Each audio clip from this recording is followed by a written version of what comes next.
안녕하세요. 시인 수필과 하트미의 책 읽어주는 여자 그 73번째 시간입니다. 제 방송이 73번이 금방 흘러가듯이 이 뜨거운 여름도 금방 흘러갈 것입니다. 연일 30도를 훨씬 넘는 뜨거운 햇살 속에서도 이제 곧 가을바람이 고개를 내밀 것입니다. 오늘은 신달자 시인의 시를 소개해 드리겠습니다. 여상 신인문학상으로 등단하셔서 72년에 현대문학에 재등단하시고 시집으로 가을 겨울 축제, 월애 북촌, 종이 등 만해 문학상을 수상하고 대사문학상과 정지용 문학상 등을 수상하셨습니다. 2012년 한국시인협회 회장을 역임하시고 2016년 예술은 회원이 되셨습니다. 오늘 읽어드릴 시는 전쟁과 평화가 있는 내 부엌입니다.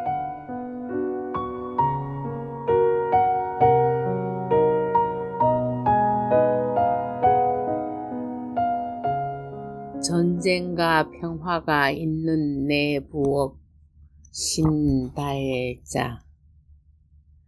놀라지 마세요.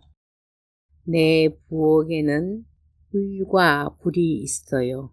얼음과 숯불과 영하 20도와 영상 20도가 살아요. 58도의 독한 술과 13도의 순한 술이 있어요. 냉동고에는 치미는 전쟁과 평화가 있는 내 부엌. 분노와 살인적 치욕이 멈춘 채 정지되고 세상에 세면 안 되는 급 비밀이 냉동되어 무표정하게 굳어 있고 하나의 서랍엔 비상약이 수북하게 약주인을 향해 위협적으로 수근거리고 한 주먹 털어넣으면 영원한 안식으로 가는 약이 밤마다 눈 인사를 하고 5개의 칼이 번득거리며 용도를 기다리며 있고 한 방이면 돌도 깨어지는 쇠뭉치 방망이가 있고 잘게 찢을 수 있는 날선 가위가 3개, 쇠구멍도 뚫을 수 있는 장비가 5개, 이름도 예쁜 레모네이드 주방 세제의 거품은 저를 닥진 못하고 페녹시 에탄올 구연산 나트륨은 내 밥그릇에 얼룩을 남길 것 같고 늘 물이 끓고 있어요. 어쩌다 기름이 끓기도 하지요. 굵은 소금이 슬쩍 쳐다봐요. 금방이라도 산 생선이 푹 익는 300도의 끓는 물. 가축뼈를 우려내 밤새 우려내 그 물을 마시면서 쌀도 푹 익혀 잘게 씹어먹는 내 부엌. 누르면 불이 되는 인덕션 옆에는 뼈도 가루가 되는 믹서기가 돌지만 공포와 두려움은 없어요. 잘 길들여져 평화롭게 먹고 마시는 내 부엌. 이런 게 삶, 전쟁 공부에서 많이 보았던 풍경, 박수건 화백의 엽서 속 소가 있는 앞에서 소곡기를 잘게 다지는 도마 위, 밥이 다 되면 전기솥이 푹 치솟는 연기가 극초음 속 마하 10탄도 미사일이라고 생각하는 이 전쟁의 핵심은 오늘도 먹는 일, 먹을 걸 만드는 일, 밤늦도록 평화로운 공포 속 어둠 내리면 붉은 태양 같은 따뜻한 불이 켜지는 내 부엌.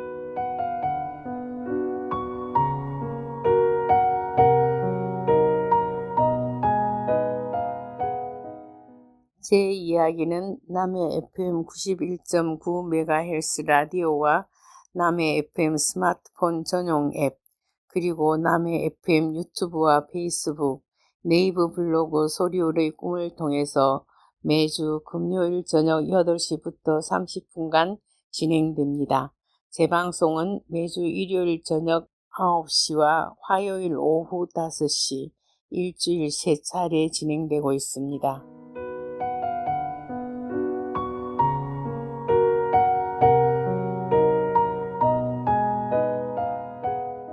다시 정수일 선생님과 함께하는 실크로드 초원로 대흥안령으로 갑니다. 그 3번째 시간입니다. 오늘은 파림자기에서 통요 가는 길입니다. 거대한 고추 집산지가 이어집니다. 온 집 앞이 빨갛고 온 들판이 빨갛습니다. 약 30분까지 가는데도 고추밭은 계속되고 고추를 모아놓은 집산지도 계속됩니다. 중국은 정말로 대단합니다. 어떻게 옥수수 하면 옥수수가 차로 30분 달려도 내내 옥수수 밭이며 그 집산지요. 해바라기 하면 내내 해바라기만 계속 이어지고, 깨 하면 또 계속 온 동네를 다 지나도록 깨만 보입니다. 이렇게 늘은 땅을 가진 나라이니 배는 절대로 고프지 않을 것 같습니다. 무얼 먹어도 먹을 게 있을 것 아니겠습니까? 박지원이 열하일기에 쓰인 대로 왜 이 너른 땅에서 통곡을 하고 싶었겠습니까? 좁은 땅에서 잘 살아보리라고 아등바등하며 사는 우리 백성들 생각에 통곡하고 싶었던 게 아닐까요? 4시가 되자 기찻길 옆에서 버스가 서고 화물을 실은 길고도 긴 검은 기차가 지나갑니다. 이어지는 포플라 가로수, 사막 버들이 길가를 꾸미고 서 있는데 해는 서서히 기울어지기 시작하고 4시 30분이나 5시 문을 반드시 닫는다는 통묘시 박물관에는 도저히 갈 수가 없었습니다. 그러니 아침 일찍 떠나지 않기 때문에 2곳의 박물관을 다 놓치고 고추밭도 옥수수밭도 깨 같은 곳에서도 그 집산지에서 사진 한 컷도 못 찍고 마음만 바빠서 달리게만 했지 않았습니까? 버스에서 내려 구운 밤을 사먹고 서점, 그들은 그곳을 도서관이라고 했습니다. 에 가서 필요한 책들을 샀습니다. 퇴근 시간이 다 되어 직원들은 불친절하기 짝이 없었고 돈 계산을 잘 못해서 우왕좌왕 난리도 아니었습니다. 그 와중에 서예 책을 있는 대로 다 고르는 내 남편의 인내심은 알아볼만 했습니다. 직원을 야단까지 쳐대면서요. 서점에서 책을 고르고 통요 시가지를 빠져나가 2시간 반 후에 저녁 식사를 어느 거리에서 찾아서 먹은 후에 간다고 합니다. 우리는 너무 어둡기 전에 이 통요란 도시에서 먹자고 졸랐습니다.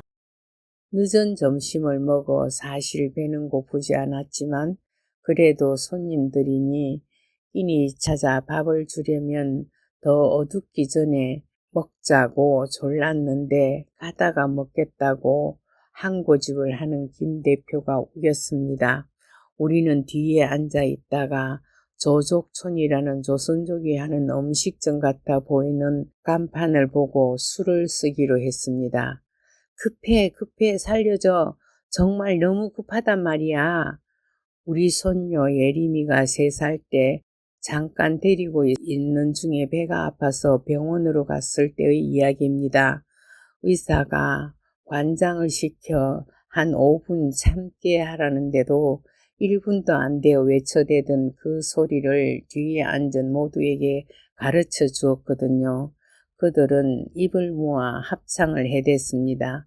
짱남 반 진담 반으로 어디인지도 모르는 곳에서 깜깜 어두운데 저녁밥을 찾아 먹는 건 참 거북할 것 같았거든요. 시끄러워 못 참은 김 대표는 최 부장과 다시 의논을 하고 조족촌 앞으로 버스를 돌리라 하는 것 같았습니다. 결국 거기서 맛있는 한국식 된장과 돼지고기 사브사브라고 하는 걸 먹게 되었습니다. 그리고 우란호트 가까이 갈 때까지 김 대표는 뒷자리에 와서 한 4시간 늘어지게 잠을 잘도 잤습니다. 그렇게 피로를 풀기도 하고 좋은 것을 왜 고집을 피웠을까요? 어른 말을 들으면 떡도 생긴다니까. 우란호특으로 가는 길입니다. 우란호특의 아침은 상쾌했습니다. 여느 때처럼 광장에서 걸었습니다. 8시에 아침을 먹고 고구려 성터와 거기서 나왔다는 유물들을 찾아 나서야 하는 날입니다. 지금은 정년 퇴임을 하신 조선족 학교에 계시던 현철호 선생님을 찾아야 한다고 했습니다. 강 대표와 최 부장이 학교에서 물어보고 현철호 선생님 댁을 찾아 나선 뒤 우리는 조선족 학교 안으로 들어갔습니다. 마침 아침 조회가 이루어지고 있었습니다. 애국가가 아닌 중국 국가가 울려 퍼지고 태극기가 아닌 중공기가 하늘로 서서히 올라가고 있었습니다. 학교 운동장 가로 둘러쳐진 담벼락에 커다랗게 한글로 시대적 특색이 있는 배움터를 꾸며 민족 후대 양성 사업에 최선을 다하자 란 표호를 붙여 놓았습니다. 중공기가 다 오르자 한국말 조회가 시작되었습니다. 너무나 반가워서 귀 기울여 들었습니다. 3학년 학생이라고 했습니다. 우리는 젊은이들입니다. 꿈을 가지고 조국의 미래를 위해 앞장서 가야 합니다. 얼마나 반가운 말이었는지. 이들이 외국 땅에서도 조국 한국을 위해 꿈을 가진단 말이지. 그러나 그 다음에 이어지는 말은 기가 막혔습니다. 여기 다 쓸 수가 없습니다. 너무나 슬픈, 적어도 내게는 정말 충격적이었습니다. 눈물이 금방 쏟아지려고 했습니다. 그들의 조국은 중국이었습니다. 그들은 몽골 자치주에 살고 있는 그들의 조국은 한국도 북한도 몽골도 아닌 중화민국. 벽에 붙여 있는 민족 후대 양성 사업이란 중국 민족의 후대 양성 사업이었습니다. 한 10여 년 전 연변대학에 작은 건물을 짓는 도움을 주려고 성천 아카데미 회원들이 모금한 돈을 들고 성천 유달령 선생님과 연변에 들렸을 때의 일입니다. 그때 연변대학장이셨던 정판용 선생님의 말씀이 생각났습니다. 그분은 한민족 상을 받은 분입니다. 우리는 중국으로 시집 온 딸입니다. 그런데 조국의 부모가 이혼을 했습니다. 북한은 아버지이고 남한은 어머니입니다. 우리는 누구의 편일 것 같습니까? 중국 편이겠습니까? 북한 편이겠습니까? 남한 편이겠습니까? 그 질문은 너무나 어리석은 질문이겠습니까? 출가 외인이란 말 있지 않습니까? 그래서 우리는 실은 중국 사람입니다. 그러나 시집에서 대우를 받으려면 친정이 잘 살아야 합니다. 어머니와 아버지가 매일 싸우는 친정을 둔 우리는 그래서 참 힘이 없습니다. 다시 합치든지 아니면 어느 한쪽이라도 잘 사셔야 힘이 날 것 아닙니까?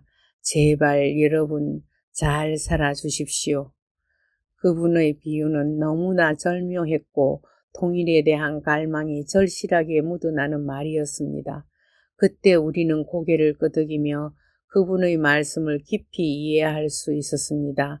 그 정판용 선생님은 이제 돌아가셨는데 아직도 그분의 어조, 표정, 그리고 그분이 초청한 한식집의 오가리에 보글보글 끓으며 밥상에 올렸던 게장국 맛을 잊을 수가 없습니다. 우리는 그것이 게장국인 줄 몰랐습니다.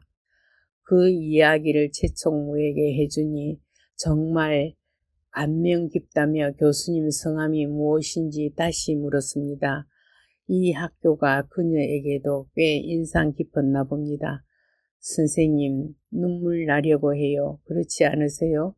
저 조회 광경, 한국말로 하면서 중공기가 오르고 조국 중국의 발전을 위해 젊음을 바치자고 하는 말들. 대역사가이신 강만길 교수님께서는 하나도 아무렇지 않다고 말씀하시며 글로벌 시대에 사는 우리는 그런 걸 아무렇지 않게 생각해야 할 때라고 말씀하십니다. 미국에 사는 우리 교포들도 다른 나라에 사는 교포들도 그들이 몸 붙이고 사는 곳이 조국일 수밖에 없지 않습니까? 라고 그게 당연하게 받아들여져야 하는 세상이라고 말씀은 그렇게 하시지만 왜 아무렇지 않겠습니까? 속상하시고 가슴 아프셨을 것입니다. 표현만 그렇지 않으셨을 뿐. 그렇긴 하나 정 들이고 산 지가 벌써 대를 건너 3대라 하니 그들에게 조국에 대한 미련이나 남아있기나 할 것일까요? 학교길 건너편은 조선족 게장국집이 줄줄이 늘어서 있고 학교 교문 바로 옆 문방구는 조선족이 운영하는데 물건을 파는 젊은 남자는 한국말을 못합니다. 기념으로 노트 몇 권을 사고 과일칼도 하나 사고 말을 붙여보았습니다. 왜 조선족 학교 앞에서 한국말을 못하나니까 알아는 듣는다며 부끄러워합니다. 조금 있다가 그 젊은이의 아버지가 오셨습니다. 그는 이 학교 모든 학생들도 한국말을 다 잘 아는 게 아니라고 선생님들도 한국말을 다 잘 아는 건 아니라고 합니다. 그래도 조회는 한국말로 하니 다행이었습니다. 우리는 혹시라도 고구려 성투를 아느냐고 물어보았습니다. 이들에도 다 흩어져 찾아볼 수가 없고 그런 것 아무도 모른다고 했습니다. 그리고 그런 게 다 무슨 소용이 있느냐며 자기 아들도 이미 중국 사람 다 되어 한국말도 모르고 그러고도 잘 산다고 했습니다. 그런데 박 씨라는 노인 한 분이 양복을 잘 차려 입으시고 서 계셨습니다. 그는 고구려 성터가 있는 곳을 안다고 했습니다. 그나마 문방구 할아버지보다는 민족의식이 남아있는 분이라 여겨졌습니다. 역사가 무슨 소용이 있는 겁니까? 다 힘 있는 사람들이 쓴 게 역사인데요, 뭘. 그는 우리가 찾아다니는 일이 너무나 부질없어 보이는 모양이었습니다. 그분의 자녀들은 한국 서울에 산다고 했습니다. 이윽고 현철호 선생님이 오시고 현철호 선생님도 가본 지 오래되어 잘 찾을지 모르겠다며 박 씨를 같이 나서자고 이끕니다. 다리가 아파 못 가겠다더니 못 이기는 척 따라 나섰습니다. 그분은 그곳 지리를 너무나 잘 알고 계셨습니다. 하루 종일 들판을 헤맸습니다. 옥수수밭에서 이삭을 줍는 몽골인, 가로수 그늘에 비친 햇살, 외갓집 마당 같은 고즈넉한 시골 마당, 아무도 없는 조그만 폐교. 그 지역의 고구려 성터는 그대로 남아 있었습니다. 시중점 문물보호단지. 거기 표지석은 그렇게 쓰여져 있었습니다. 밭을 일구다가 절구통, 숟가락 등의 흔적을 가늠할 수 있는 물건들이 나왔다고 했는데 동네 사람들이 가져다 쓰기도 하고 중국 박물관에 가져가기도 했다고 합니다. 그러나 이곳은 예부터 고구려 성이라고 전해 내려왔다고 합니다. 표지석 뒤편을 읽었습니다. 20m 안 접근 금지, 공사 금지, 위반하면 형사처벌. 그렇게 아무도 훼손해서는 안 된다고 씌어 있었지만 너무나 황량한 들판에 관의 감복도 서술한데 밭이나 일구지 않겠습니까? 성벽 안 밭에는 무언가 키웠고 거두어간 흔적이 많이 있었습니다. 우리는 그 밭둑 같은 고구려 성터 위를 걸어다니며 옛일을 상상했습니다. 고구려는 176개나 되는 성을 가진 성의 나라라고 할 수 있다 합니다. 이 성도 분명히 영역이 두껍게 된 치성으로 고구려 성의 모습을 갖추고 있었으며 최대한 자연지형을 이용하고 성벽을 쌓은 방법 또한 과학적인 형태를 하고 있었습니다. 도대체 흙덩이 둔덕 위에서 옛일을 상상하는 것이 우습게 느껴졌지만 우리는 숭고한 대고고학자가 다 된 사람처럼 성의 형태를 살피고 떨어져 나간 흙덩이의 층을 살피고 굴러다니는 부서진 돌조각, 기와장 조각들을 살피기 시작했습니다. 다 말라가는 해바라기 꽃 대궁에서 씨앗이 하나 둘 흘러내리는 늦가을의 들녘, 우리를 신경 쓰는 사람은 아무도 없었습니다. 빈집 같은 한적한 시골집에 그래도 옥수수도 쌓여 있고 닭도 돼지도 오리도 아름다운 여인은 꽃도 뜰 안에 들여놓고 가꾸고 있는 곳. 그러다가 현 두 현지인을 모시고 한성식당이라는 한정식 집으로 갔습니다. 한국의 도시 이름이 각방으로 만들어진 집이었습니다. 개고기를 좋아하는 사람은 갈비를 삶아 뜯어 먹을 수 있게 해주었고 우리는 된장찌개를 먹었습니다. 오후에도 다시 들판을 헤맸습니다. 들판은 참으로 아름다웠습니다. 패키지 여행을 와서 이렇게 한가하게 걸어 다닌다는 것은 있을 수 없는 일이었습니다. 일정에 쫓기고 보아야 할 것들을 다 못 본다는 강박관념에 휩싸이고 그리고 그곳에 발도장을 찍고 또 찍으며 다녀야 했었습니다. 남편은 그것이 늘 불만이었습니다.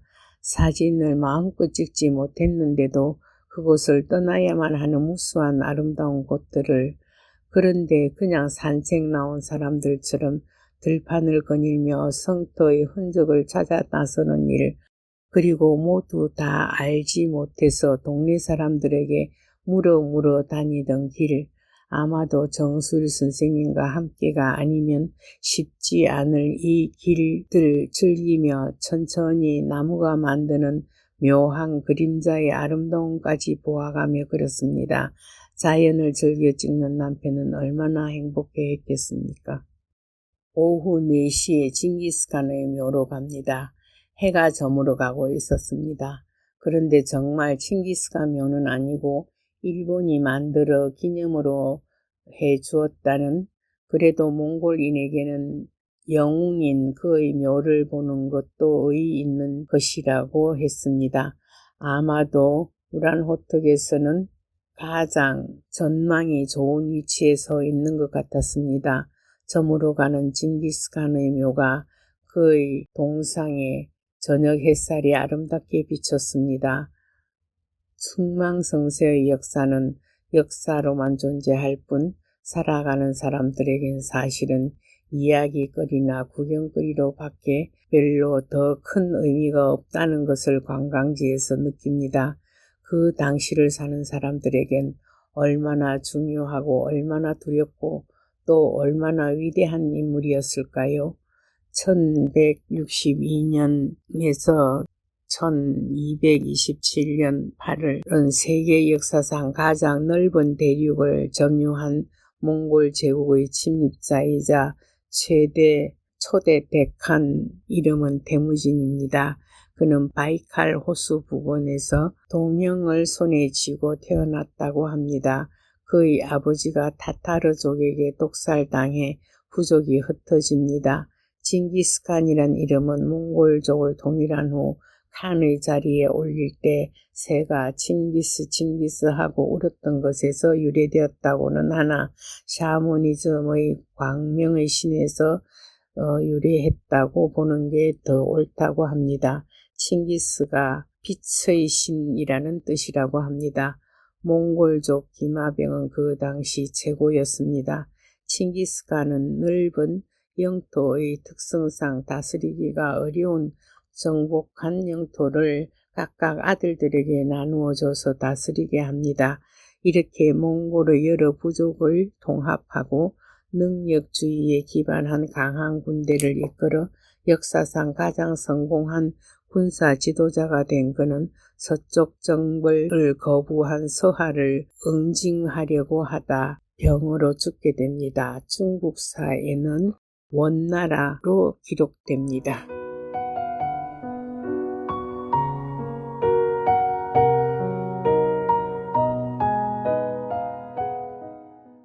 들려드리는 음악은 베토벤 로망스 로얄 필하모닉 제2번을 듣겠습니다.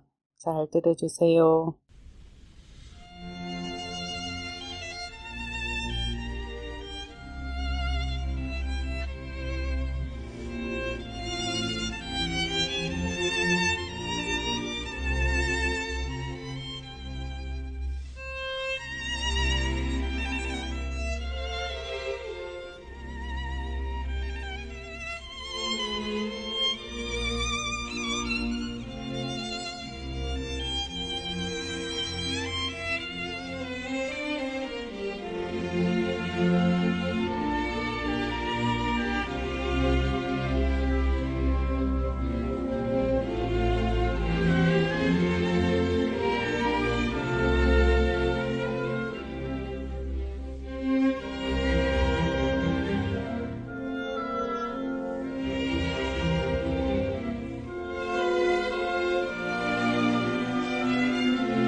Thank you.